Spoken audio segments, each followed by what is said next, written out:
Bad Zell then 25 kilometres long. It's the longest stage of the rally to be run twice to conclude the event.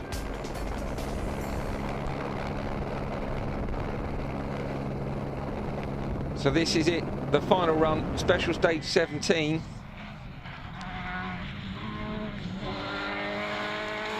First run in the daylight, repeated, of course, in the dark later on.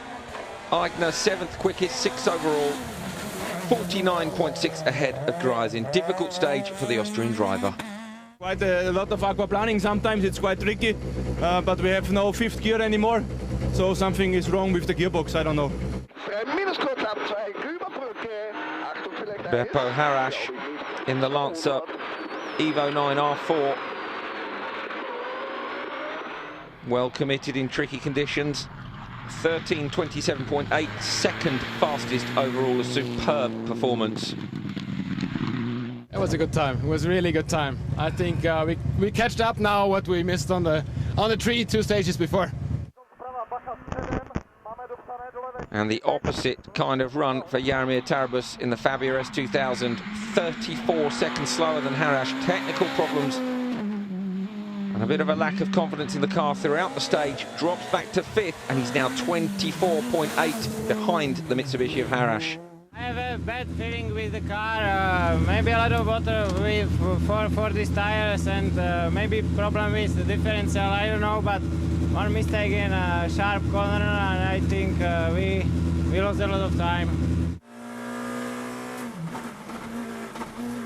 Raymond Baumschlager, 13 minutes 43, big tyre issues, not happy.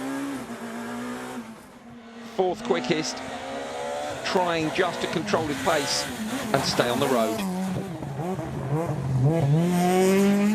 Especially this part to the finish, we're just sliding. As soon as I take the brake, I think it's stupid doing rallies with race tires without rain cut.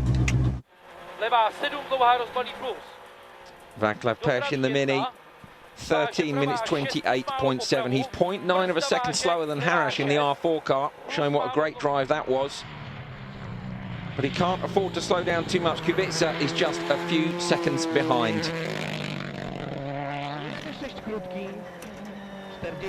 And here is Kubica in the Fiesta regional rally car. Still learning the car, but doing a fantastic job. 13:26.7. He's 2 seconds faster than Pesh, and he's 11.8 seconds behind overall. In many places, huge aquaplaning. Very, very, very difficult stage. We get in Janner, we get everything: ice, gravel, mud, rain, bit of dry. So it's good training. Everything quite new for me. So, but very difficult stage. Well, this is Hermann Neubauer, who's second in the Production Cup, but he's 7 minutes 25 behind Harash. Did have a brake failure, but it was a 5-minute gap before that. So a great drive by the Production Cup leader, thrashing his opponents and taking the fight to the leaders. There it is then, Pesh from Kubica, 11.8. Baumschlager now a long way back, 1 minute 27. Harash safe from Tarabus, and a great drive by him.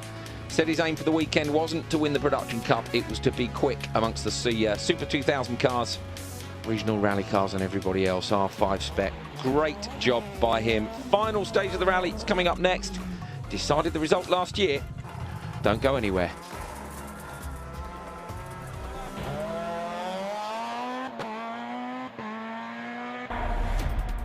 One stage left then of the 2014 Jannerrallye, the second run of the long 25-kilometre stage. But before we see the overall fight, a look at the other classes.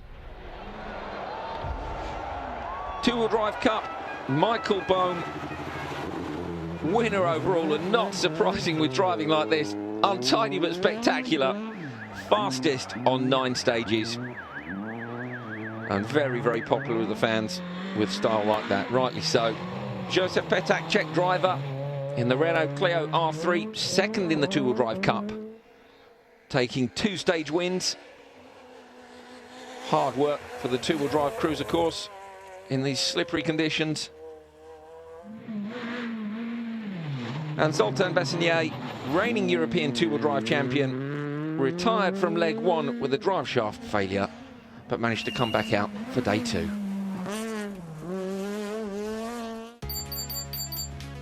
Championship standings then, Bohm leading in the Suzuki with 39 points from Petak on 28, Tanat on 23.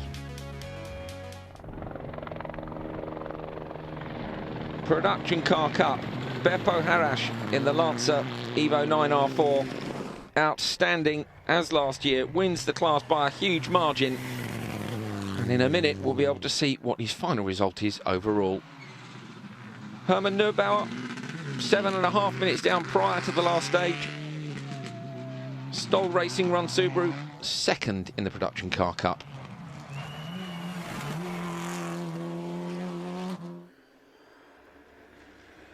And Ernst Hanada, Austrian, Mitsubishi Lancer Evo 9R4 again, third in the production category, so it's an all-Austrian top three.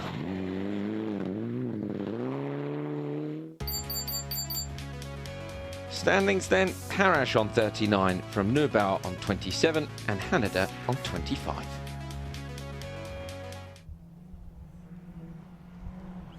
Ladies' trophy was won by Martina Danilova in the Renault Clio Sport with 12 stage wins. And in second place was Ekaterina Stratieva in the Citroën C2 R2, 6 stage wins.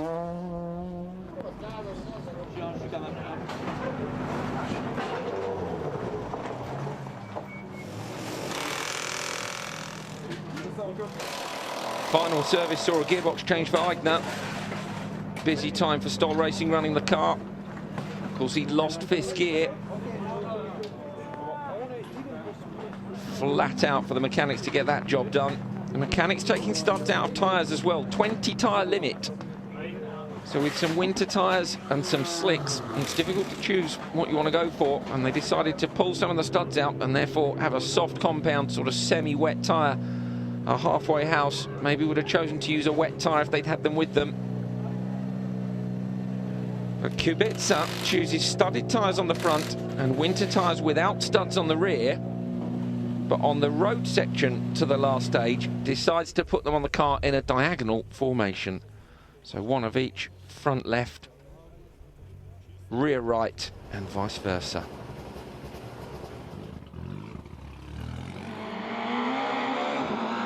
Second pass and the final stage, the 25-kilometre Bad Zell, special stage 18. Jaromir Tarabus battling with Harash for fourth place, fifth in the standings. 39.3 behind this man, Harash. Fourth quickest on this last stage, fourth overall, a fantastic performance in the R4 spec production car. And as we've already seen, wins the production cup.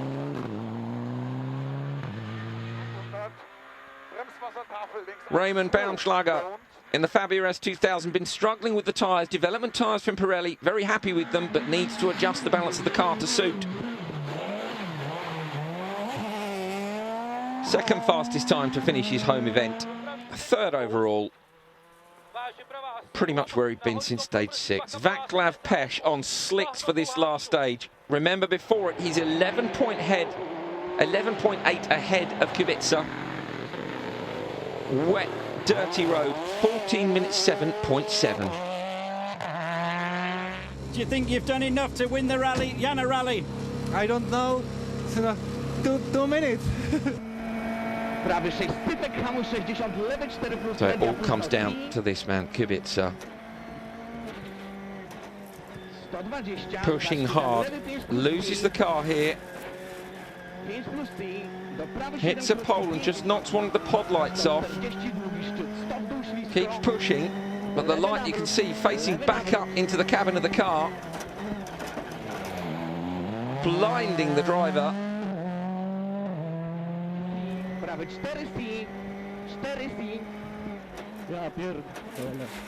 The light flies off the car, distracts Kubica, misunderstands her pace note, loses the car in a very fast section, back on the road again.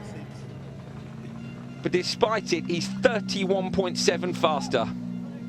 I think he's done it. I have very big moment. I want to apologize, Maciek. I get deconcentrated because there was fog, and we have one light, side light, on the actually facing our faces.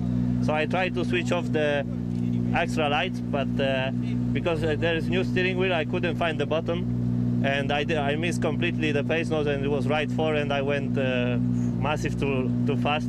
Fortunately, it worked out. So congratulations. Yeah, looks like. Bravo. 36. No. It should be 34. But it's 13 anyway. He did 30. No. He had 57. Yes. Half a minute. Still unsure, but they have done it. First international rally win for Kubica. You know, he went on studs and winter tires. Have you studs on that? Studs and winter, because we No. couldn't have, yeah, because we have only 2 studs and 2 winter left. No. Yes. How can you go with studs? Incredible. I tried on front on the road section, but it was. And you mixed on the Yeah, road then I decide to swap. After this fantastic finish here, the next rally will be in Latvia, a beautiful snow rally. So we might see the studded tyres out again. There it is, confirmation. Kubica taking his first international rally win in the Ford Fiesta Regional Rally Car, ahead of his debut in the World Championship for Ford in Monte Carlo. Great job by him this weekend. Rest of the top 10, but it was all about that fight at the top. Pesh just defeated by one bad tyre choice at the end of the event. Colin McRae flat out trophy for the ERC. Could only go to one man, really, couldn't it? Robert Kubica, first time in the Ford, that first international win, 8 stage wins, fought back after a puncture and that 10-second penalty for a jump start. Brilliant drive. Leads the championship. Not sure we'll see him again this year. Of course, this was a test ahead of his WRC programme, but wonderful to see him get the job done. A deserved win. Standings for the rest of the top 10. And a look at the trophies. Well, despite those moments on that last stage, Kubica got away with it. He'll have learnt a lot this weekend. And we look forward to seeing how this man progresses in his new career as a rally driver at the very top of the World Championship. Coming from a background in Formula One, those terrible injuries, it's an incredible story. Well done to Kubica. I'm Andrew Coley. Next round is Latvia. We'll see you there.